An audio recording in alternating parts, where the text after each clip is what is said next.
Torture and terrorism. Donald Trump wants to fight fire with fire. Tonight, U.S. allies are warning, don't ignite an inferno that you can't put out. I'm Brent Goff in Berlin, and this is The Day.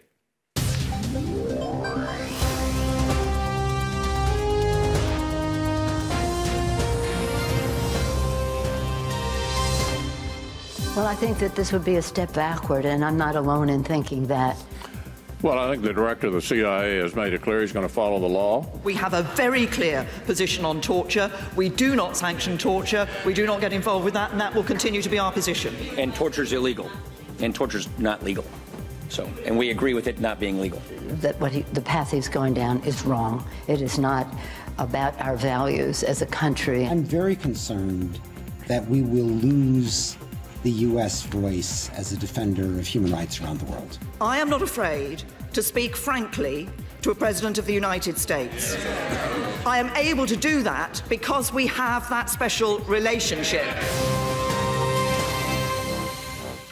Also on the show, Germany remembers those who were murdered in the Nazis' rehearsal for the Holocaust.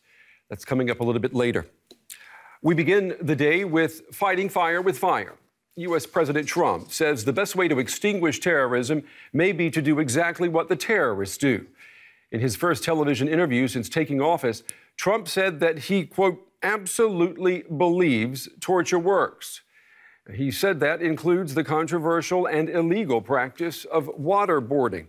Here's part of what the U.S. president said in that interview. But I have spoken as recently as 24 hours ago with people at the highest level of intelligence, and I asked them the question, does it work? Does torture work? And the answer was yes, absolutely. I want to do everything within the bounds of what you're allowed to do legally. But do I feel it works? Absolutely, I feel it works. And then John McCain.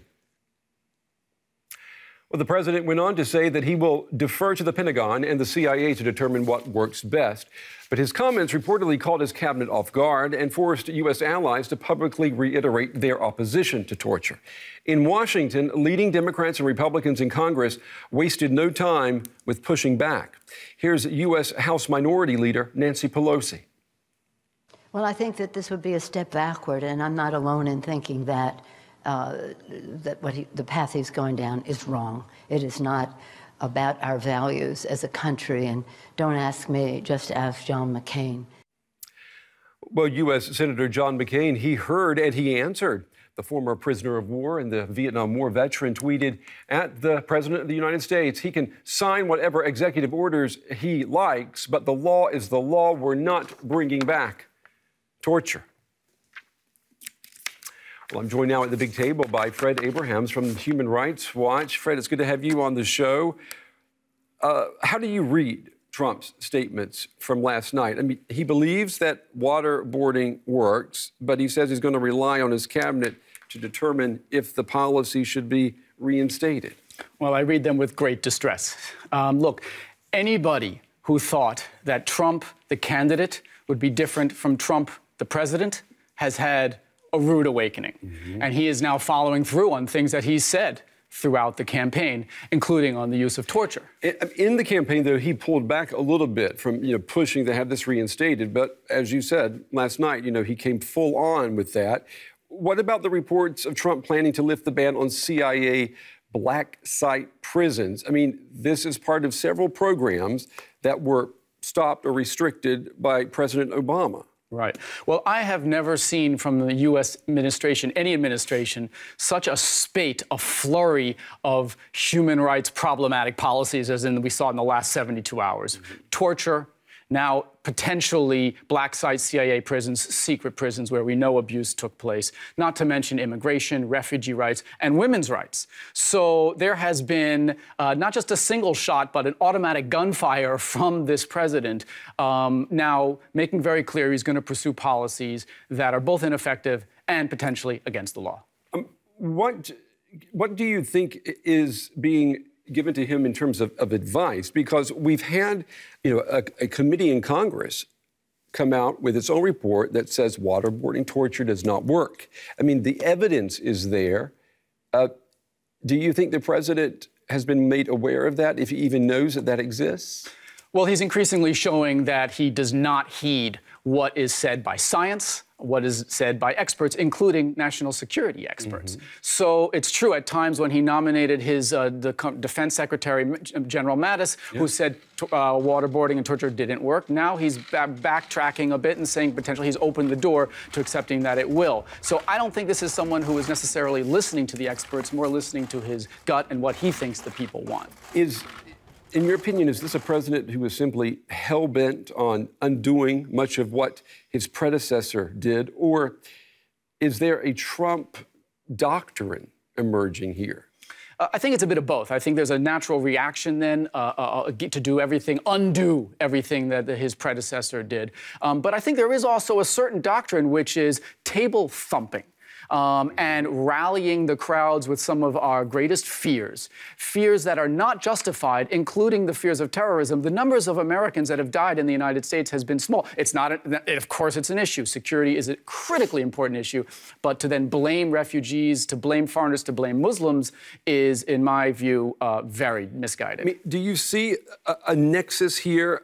I know I've seen a lot of commentators themselves mix up or conflate the notion of immigrants coming from Mexico with the threat of terrorism. I mean, is there a nexus, an artificial nexus here of threats being created? I don't think so. I think what he has done is conflate two issues, which is immigration and criminality. Now, the U.S. does have a crime problem, but there's also a lot of domestic crime. People who are born and raised in the United States are American citizens, have nothing to do with immigration of the recent kind.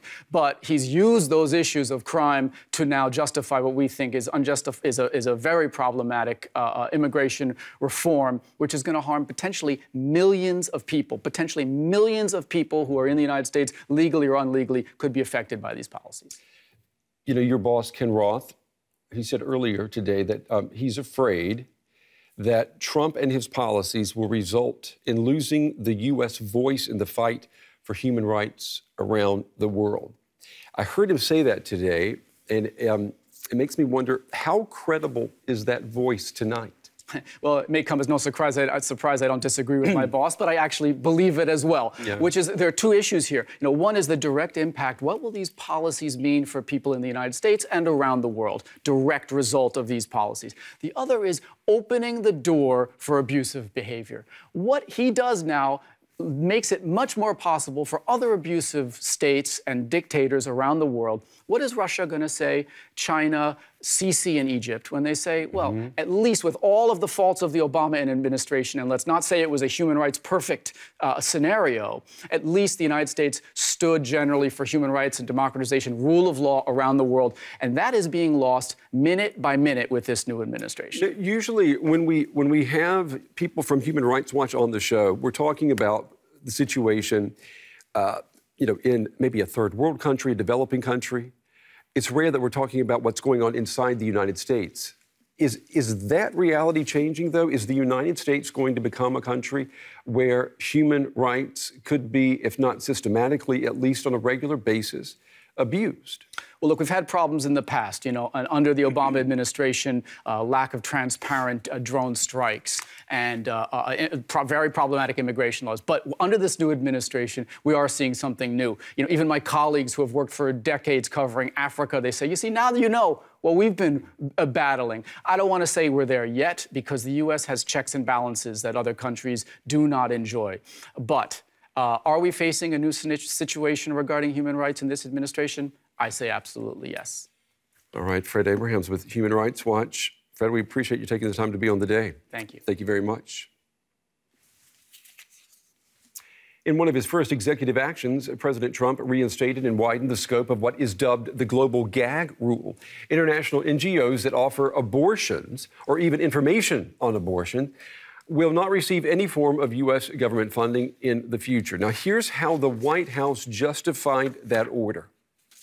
We're standing up not just for life of the unborn, but for also taxpayer funds that are being spent overseas to perform an action that is contrary to the values of this president, and I think continue to further illustrate, not just to the folks here in this country, but around the world, of what a value we place on life.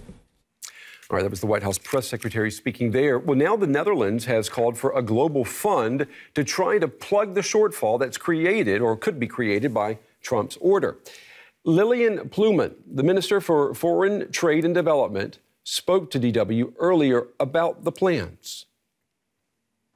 Well, what we're doing now, we're reaching out to countries that we know are very much interested in women's rights, governments that fund women's rights, to foundations, to ask them to contribute to make sure that we can fund the gap that is left behind by the global gag rule that President Trump has now ordered. And so it's a joint effort, and we do hope that we will be able to continue to support women, because it's not only about abortion, it's about much more. It's also about sexual education. It's about access to contraceptives. It's about helping women who are pregnant, giving them information. So it's a lot of services that are very dear to women and girls that are affected by this global gag rule.